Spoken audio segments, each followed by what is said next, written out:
Chers internautes, bienvenue sur votre chaîne Activision TV pour votre émission Actu Bien-être. Aujourd'hui, nous allons parler du citron. Le citron, plus connu sous le nom de citrus ou limon, est un agrume issu du citronnier, cultivé depuis plus de 3000 ans, d'abord en Inde, en Chine, puis en Grèce antique, suivi par les Romains, les Perses ainsi que la plupart des peuples méditerranéens. Aujourd'hui, le citron est essentiellement produit dans les régions chaudes. En parlant de sa composition, le citron est essentiellement riche en vitamine C, mais contient aussi du potassium, du calcium et du phosphore en assez bonne qualité. Il est également source de petites quantités de fer, du cuivre, du magnésium, de vitamine A, ainsi que plusieurs vitamines du groupe B en petite quantité. Le citron se situe entre le wiki et l'orange dans sa teneur en vitamine C. Les bienfaits du citron sur la santé. Le citron renferme divers composants qui peuvent avoir un effet favorable sur la santé et sur la prévention de plusieurs maladies, comme la prévention du cancer. Plusieurs études ont démontré que la consommation d'agrumes serait reliée à la prévention de certains types de cancers, comme le cancer de l'œsophage, le cancer de l'estomac, le cancer du côlon, de la bouche et du pharynx. Aussi, pour ralentir la progression du cancer.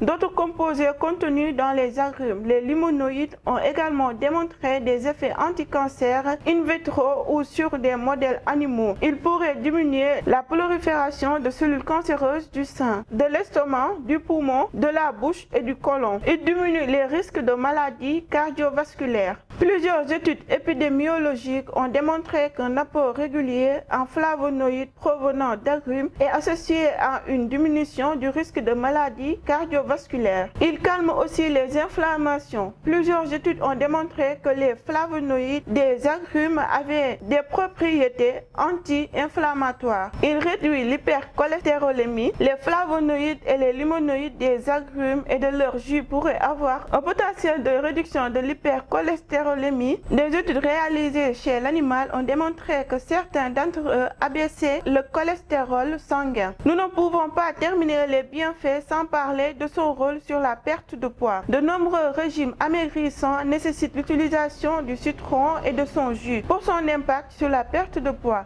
Il a été démontré que les personnes obèses avaient des concentrations de vitamine C inférieures aux non-obèses et que de faibles taux de vitamine C étaient reliés à l'accumulation de graisse abdominale. Comme nous le savons tous, chaque bienfait a aussi ses effets secondaires ainsi que ses contre-indications. Le citron est un fruit sécuritaire, cependant, à dose élevée ou utilisé sur une longue période, il a parfois tendance à faire sortir rapidement les toxines présentes dans l'organisme, excepté des éventuelles diarrhées lorsqu'il est utilisé à haute dose. Il est préférable de commencer par en prendre de petites quantités, un demi-citron par jour. Concernant l'huile essentielle de citron, ne pas en mettre directement sur la peau ou les muqueuses pures, car il y a des risques de brûlure. Il faut alors la mélanger à une huile végétale vierge. Chers amis internautes, c'était tout pour aujourd'hui. Merci d'avoir suivi. Je vous donne rendez-vous dans un prochain numéro.